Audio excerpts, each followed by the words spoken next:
após apresentar na CPMI que deveria ter investigado os atos do dia 8 de janeiro, um relatório paralelo para se contrapor às narrativas governistas condensadas pela senadora lulista Elisiane Gama em seu relatório, o senador Isalci Lucas levou ao plenário do Senado as suas conclusões sobre o que foi possível investigar e denunciou a omissão do governo federal que permitiu a invasão e depredação dos prédios dos três poderes. O senador relatou: apresentei hoje também o voto em separado na CPMI. Tudo aquilo que nós falamos, e o senador Amin disse diversas vezes aqui no plenário, e eu disse também que o governo federal poderia ter evitado o que ocorreu no dia 8 de janeiro. E fiz então um relatório, 2.576 páginas, onde a gente demonstra claramente, de forma comprovada, que o ministro G. Dias recebeu em seu celular pessoal 16 alertas, inclusive alguns quase que de meia em meia hora, dizendo isso: olha, no dia 8 haverá manifestação com possibilidade de invasão de prédios públicos com agressão às autoridades. Isalci Lucas explicou que o plano de proteção dos prédios públicos não foi acionado e disse: houve então uma total omissão. E o mais grave é que o ministro Flávio Dino não tomou as providências. Ele recebeu também 29 alertas que foram encaminhados ao Ministério da Justiça e sequer tomou qualquer providência. E, inclusive, não encaminhou à CPMI, que teve o requerimento aprovado por unanimidade, o requerimento das imagens do Ministério da Justiça. O senador explicou que, tendo em vista a obstrução às investigações realizada pelos lulistas na CPMI, apresentou propostas para alterar o funcionamento das comissões parlamentares de inquérito. Ele explicou: primeira alteração, não se pode fazer o que a relatora fez, quebrar o sigilo de todo mundo, pessoa jurídica, pessoa física, sem fundamentação, e ficar pescando onde é que seria encontrada alguma coisa para sustentar uma narrativa. Isalci Lucas prosseguiu: segundo, a gente precisa também proibir e afastar qualquer relator que tenha parcialidade. Na quebra de sigilo do G. Dias, do e-mail institucional, foi encontrado o diálogo entre o gabinete da relatora e o depoente. Eu nunca vi isso na minha vida, você trocar figurinha com o depoente. Então, nós temos que reforçar a mudança do regimento para proibir esse tipo de coisa e também que os autores ou o autor do requerimento possam participar da mesa diretora.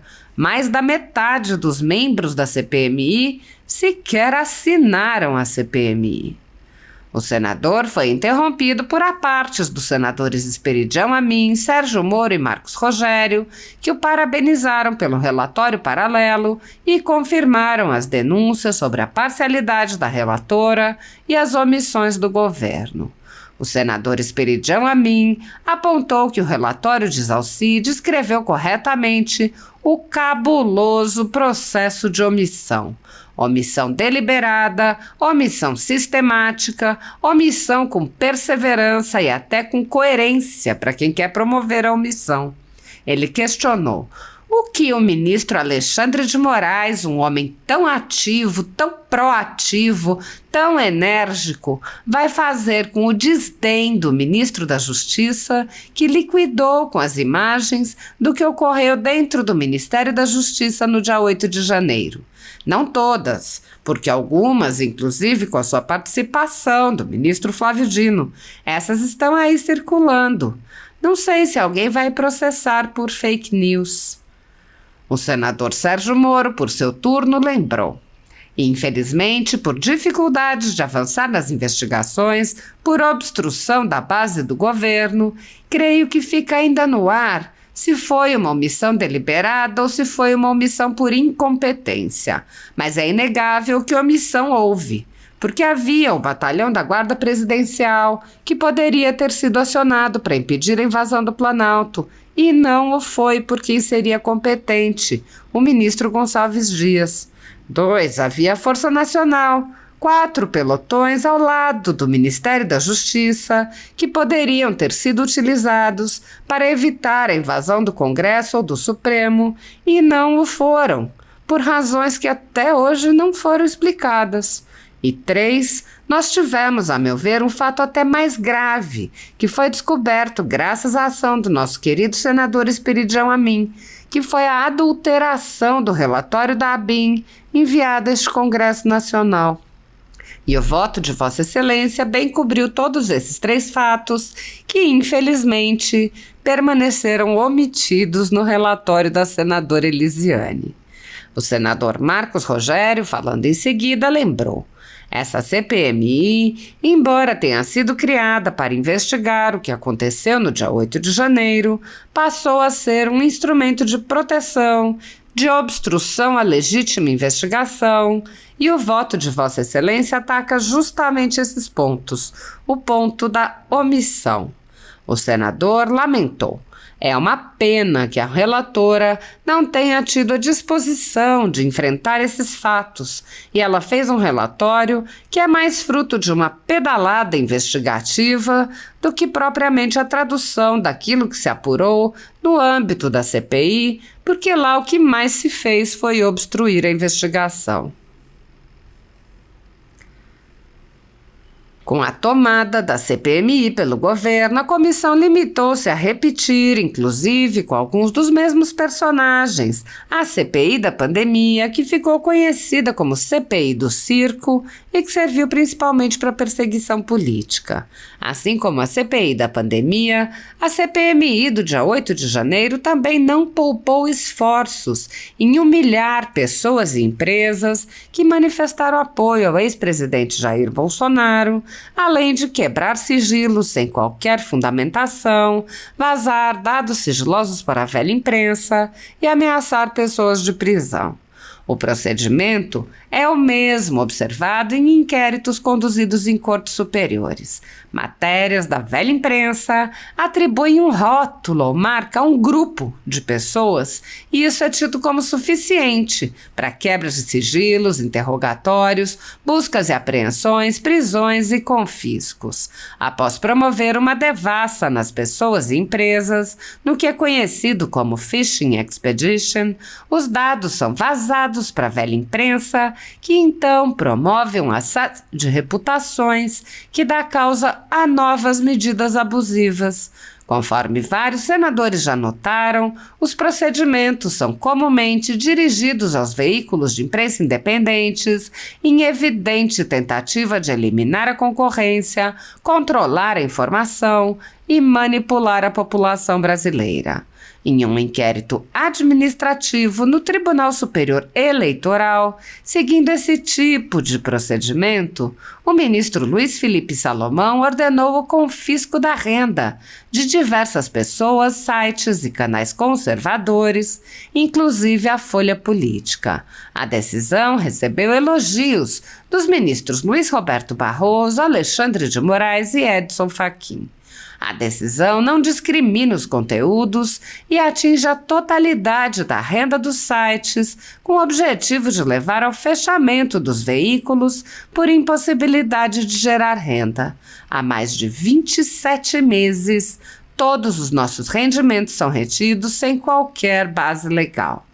Se você apoia o trabalho da Folha Política e pode ajudar a impedir o fechamento do jornal, doe qualquer valor à empresa Raposo Fernandes através do Pix, utilizando o QR Code que está visível na tela ou o código ajude@folhapolitica.org. Caso não utilize Pix, há a opção de transferência bancária para a conta da empresa Raposo Fernandes, disponível na descrição deste vídeo e no comentário fixado no topo. Há mais de 10 anos, a Folha Política vem mostrando os fatos da política brasileira e dando voz a pessoas que o cartel midiático quer calar. Pix ajude@folhapolitica.org. Assista.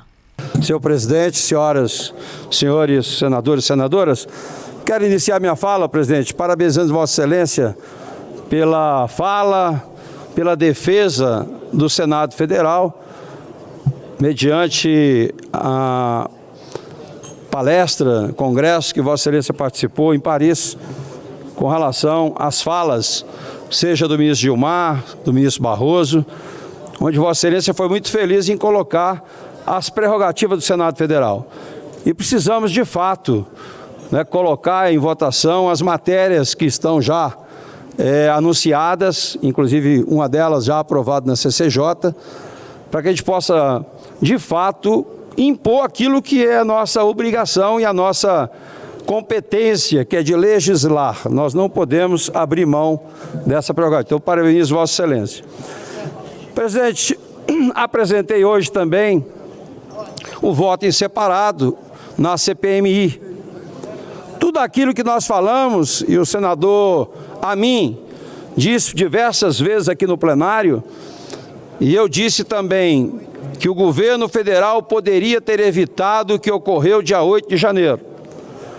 E fiz, então, um relatório, 2.576 páginas, passei, inclusive, esse feriado concluindo, onde a gente demonstra claramente, de forma comprovada, que o ministro G. Dias recebeu em seu celular pessoal 16 alertas, inclusive alguns de quase que de meia e meia hora, dizendo isso: olha, no dia 8 haverá manifestação com possibilidade de invasão dos prédios públicos, com agressão às autoridades. Inclusive, na sexta-feira foram já anunciados tudo isso. Mas dia 8 em especial, de manhã, às 8h54, o ministro G. Dias recebeu uma mensagem do Saulo, da ABIN, adjunto da ABIN, dizendo e reforçando a necessidade de realmente tomar providências. E ele diz assim: vamos ter problemas. Essa foi a resposta do ministro G. Dias: vamos ter problema. 8h54 da manhã. O plano escudo, que é uma obrigação, não é prerrogativa, é uma obrigação das autoridades federais. O plano escudo determina várias ações que, no máximo em 40 minutos, a esplanada deve ser ocupada pelo Comando Militar do Planalto, Polícia do Exército, a Força Nacional, que também elaborou um relatório detalhado com relação aos alertas do dia 8 de janeiro. E houve, então, uma total omissão. E o mais grave, falando aqui nas nossas prerrogativas, o mais grave é que o ministro Flávio Dino não tomou as providências. Ele recebeu também 29 alertas, foram encaminhados ao Ministério da Justiça, e sequer tomou qualquer providência. E, inclusive, não encaminhou à CPMI, que teve o requerimento aprovado por unanimidade, o requerimento das imagens do Ministério da Justiça. Inicialmente disse que precisaria da autorização do Supremo. O Supremo manifestou dizendo que tinha que apresentar e não apresentou. E depois de mais de um mês alegou que apagaram as imagens, uma empresa terceirizada, como que o Congresso Nacional não pudesse, inclusive, tomar essas providências. Estou sugerindo, inclusive, 3 alterações, senador Amin. Primeira alteração: não se pode fazer o que a relatora fez, quebrar o sigilo de todo mundo, pessoa jurídica, pessoa física, sem fundamentação, e ficar pescando onde é que seria encontrado alguma coisa para sustentar uma narrativa. Segundo, a gente precisa também proibir e afastar qualquer relator que tenha parcialidade. Na quebra de sigilo do G. Dias, no sigilo do e-mail institucional, foi encontrado um diálogo entre o gabinete da relatora e o depoente. Eu nunca vi isso na minha vida, você trocar figurinha com o depoente. Então nós temos que reforçar a mudança no regimento para proibir esse tipo de coisa. E também que os autores dos requerimentos, ou o autor, possa participar da mesa diretora. Mais da metade dos membros da CPMI sequer assinaram a CPMI. Senador Amin, dou a parte a Vossa Excelência. Muito breve, mas não posso deixar de aplaudir Vossa Excelência em público no plenário. O relato que Vossa Excelência trouxe à CPMI hoje é perfeito, especialmente ao resumir o cabuloso processo de omissão. Omissão deliberada, omissão sistemática, omissão com perseverança e até com coerência para quem quer promover a omissão. O senhor foi preciso, eu apenas queria tornar pública a minha alegria por ter dado a contribuição de ter feito o pedido no dia 9 de janeiro para que o GSI mandasse o ementário, a coletânea de mensagens entre o dia 2 e o dia 8 de janeiro.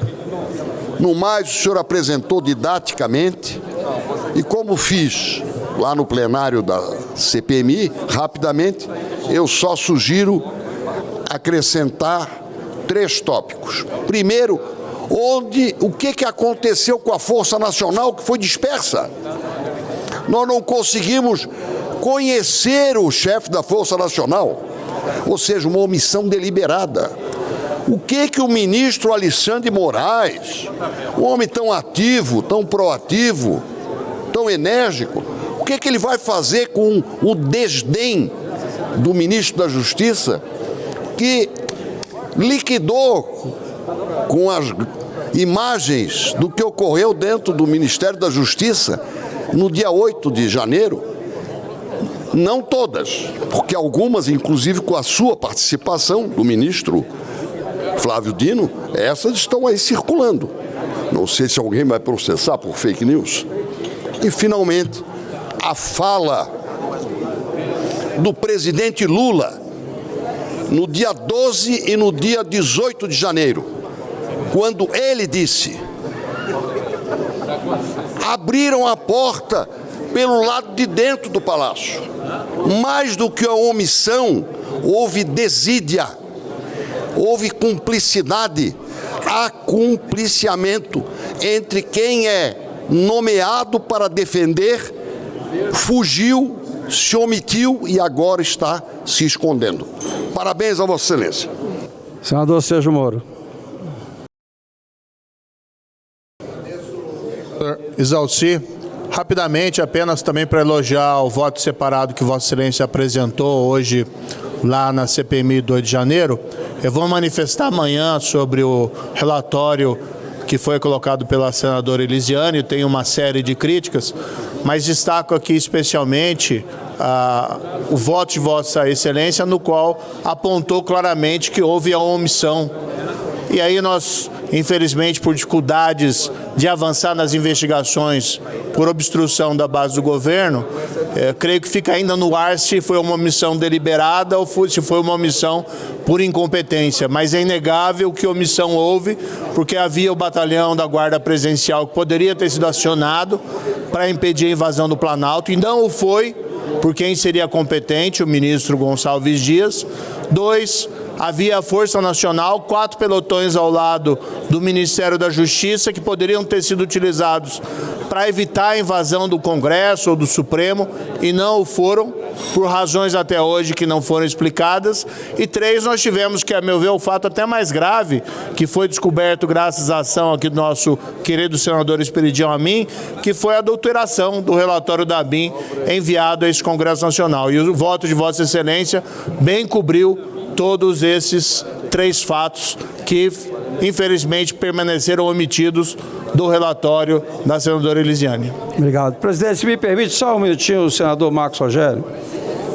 Senhor presidente, eu quero também cumprimentar o senador Exalci Lucas pelo substancioso voto apresentado, voto em separado apresentado no âmbito da CPMI. E Vossa Excelência vai no ponto. Ninguém naquela CPMI se negou a reconhecer que no dia 8 de janeiro aconteceram fatos graves, condutas criminosas, que podem e devem serem tipificadas à luz da legislação penal. Ocorre que esta CPMI, embora tenha sido criada para investigar o que aconteceu no 8 de janeiro, passou a ser um instrumento de proteção, de obstrução à legítima investigação. E o voto de Vossa Excelência ataca justamente esses pontos, o ponto da omissão. A todo tempo, a base governista no âmbito da CPI procurou atacar a polícia militar do Distrito Federal, como se fosse ela a grande responsável por tudo que aconteceu, tendo as autoridades palacianas e Ministério da Justiça conhecimento de tudo que aconteceria no dia 8, tendo a Força Nacional convocada à disposição, com treinamento e equipamentos, tendo o GSI à sua disposição, 5.000 homens, batalhão da Guarda Presidencial e outras forças disponíveis para atuar, mas optaram por não usar a força de segurança que tinha disponível. Optaram por se omitir. E a omissão levou ao 8 de janeiro. Então eu quero cumprimentar Vossa Excelência por apresentar um voto muito firme, muito coerente, que aponta para as omissões do 8 de janeiro. Vossa Excelência deu hoje uma grande contribuição aos trabalhos da CPMI. É uma pena que a relatora não tenha tido a disposição de enfrentar esses fatos. E ela fez um relatório que é mais fruto de uma pedalada investigativa do que propriamente a tradução daquilo que se apurou no âmbito da CPI. Porque lá o que mais se fez foi obstruir investigação. Nem a Força Nacional nós conseguimos ouvir no âmbito daquela CPI. Então, o relatório de Vossa Excelência trouxe luz ao que aconteceu no 8 de janeiro. Parabéns a Vossa Excelência. Obrigado, presidente. Obrigado, presidente, pela tolerância. Obrigado, senador. Primeiro, agradecer, presidente, a Vossa Excelência pelo tempo. Vou fazer rapidamente, porque em 15 minutos são 2.576 páginas. Mas foi estabelecida, então, a linha de investigação que desdobrou em 5 núcleos, principalmente o núcleo GSI, Comando Militar do Planalto, Ministério da Justiça e Segurança Pública, o núcleo da Polícia Militar, da Secretaria de Segurança do DF e o núcleo conexo a tudo isso. Cada um desses núcleos foi analisado e desdobrado em tópicos específicos, conforme disposto nas 2.350 páginas do relatório de instrução e sintetizado no parecer de 227 páginas. O foco da presente investigação foi nas omissões.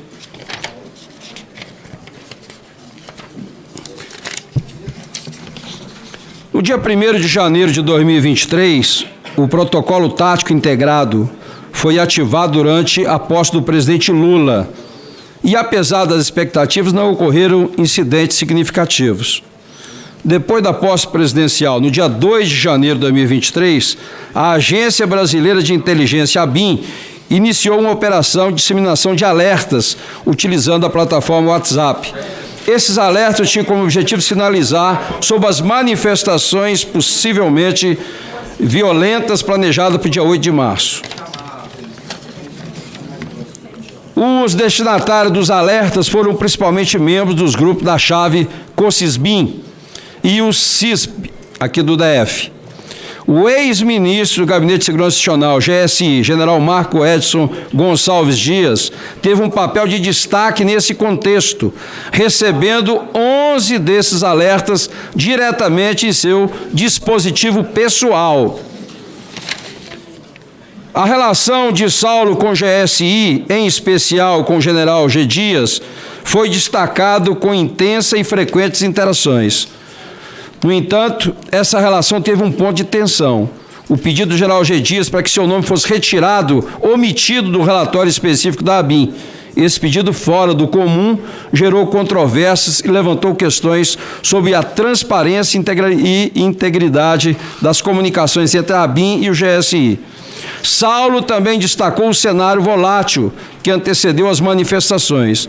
Apesar de inicialmente haver baixa adesão, a situação evoluiu drasticamente nas vésperas do evento.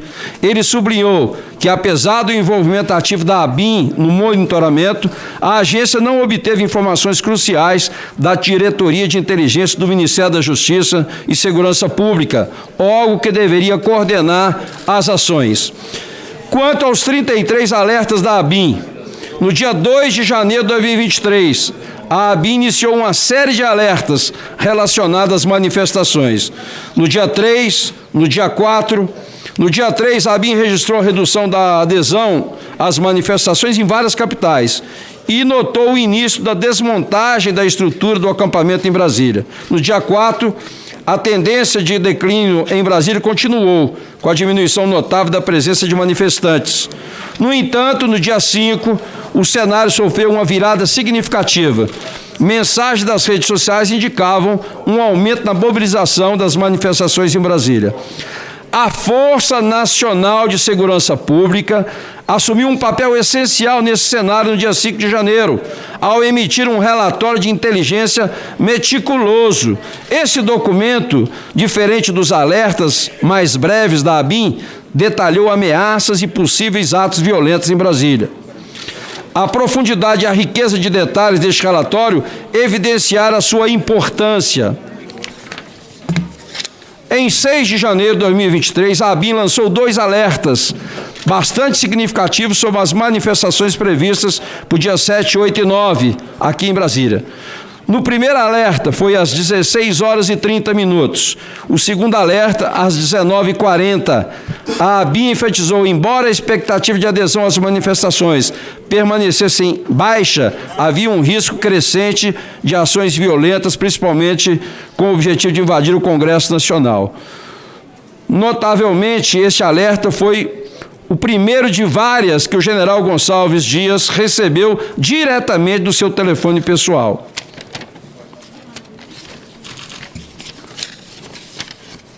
Vale ressaltar que todos esses alertas foram direcionados à Diretoria de Inteligência do Ministério da Justiça e Segurança Pública.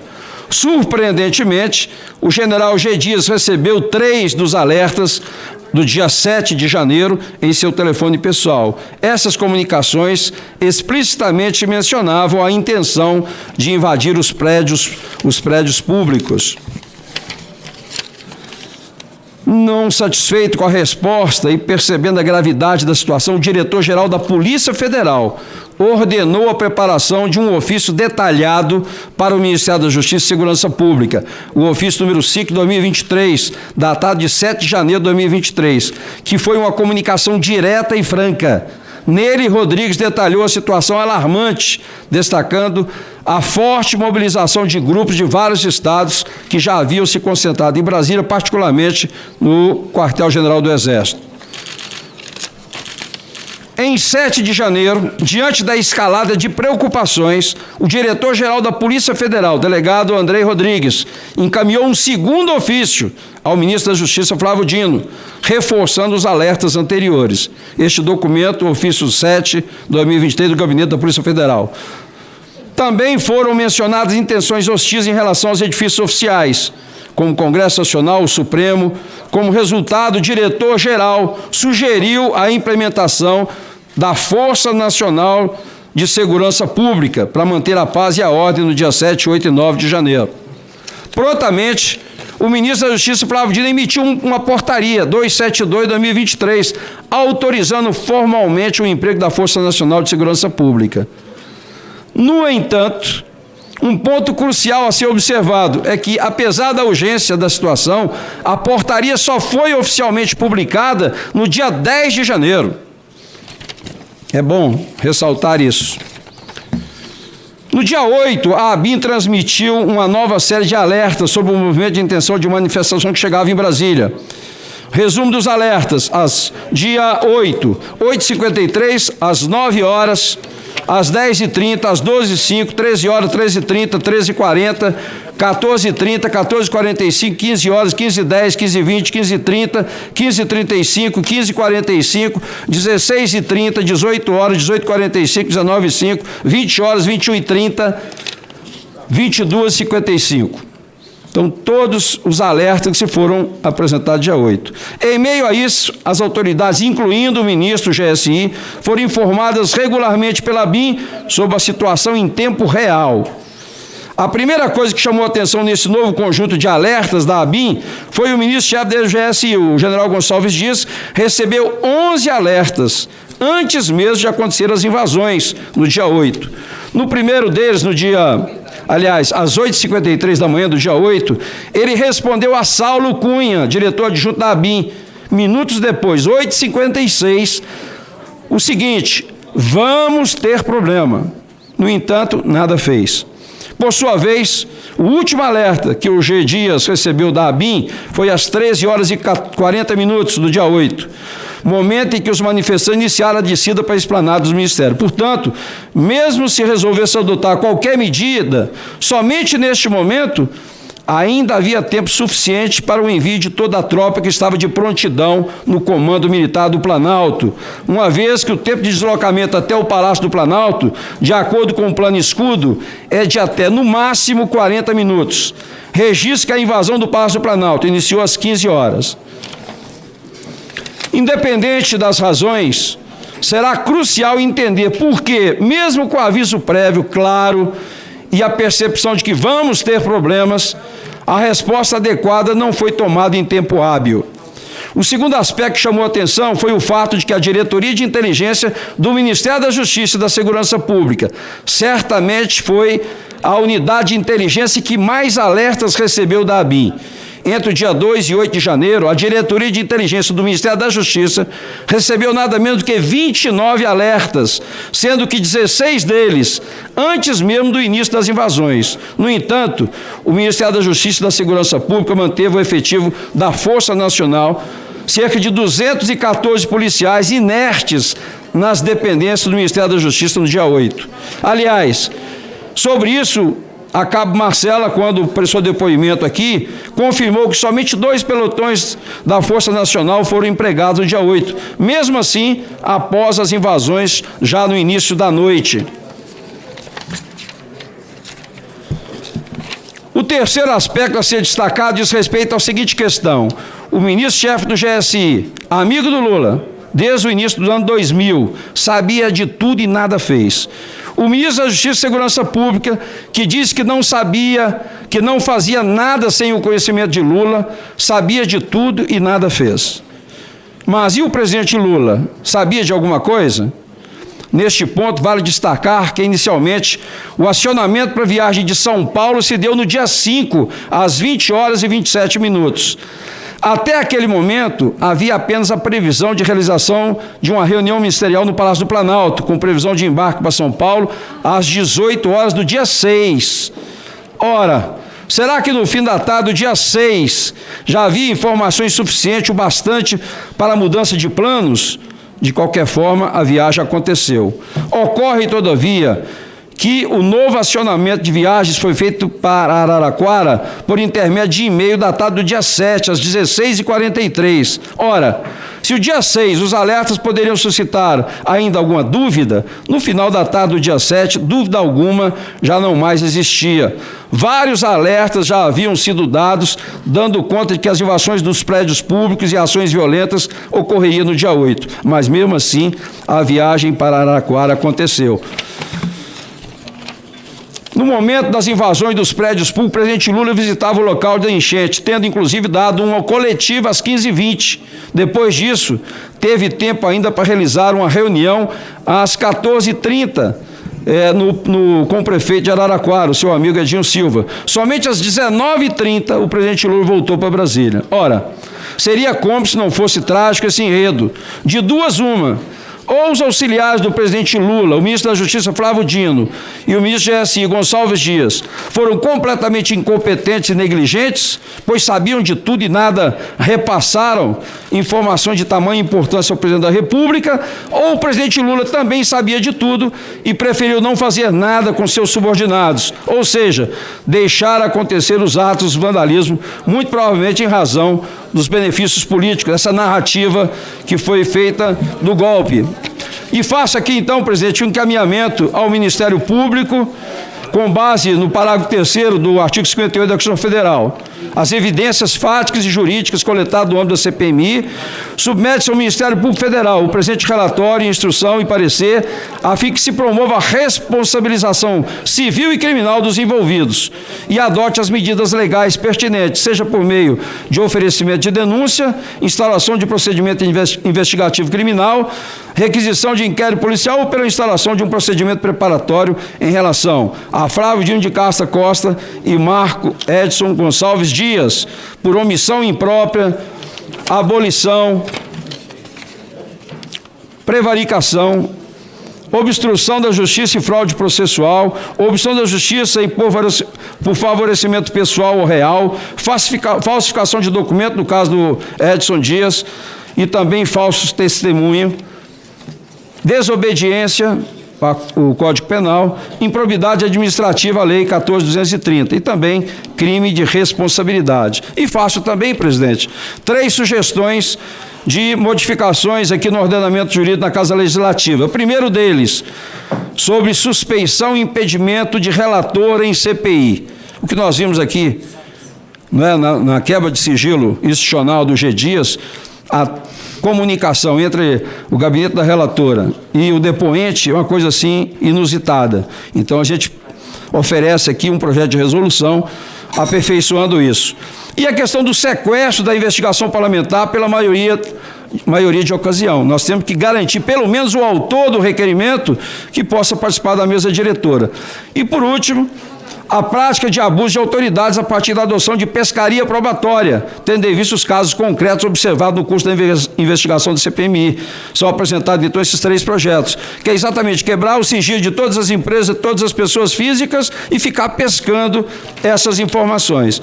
Então, presidente, em função do tempo, eu só quero, depois de demonstrar tudo isso, ressalvar aqui que eu li agora o relatório da relatora. Ela diz assim com relação a G. Dias: assim, ausente o dolo na conduta de Gonçalves Dias, não vislumbramos possibilidade de responsabilidade do agente pelos referidos delitos. Está na página 847 do relatório da relatora, o que dá realmente uma total descrédito ao relatório. Agradeço, presidente, o tempo a mais aí que Vossa Excelência me deu.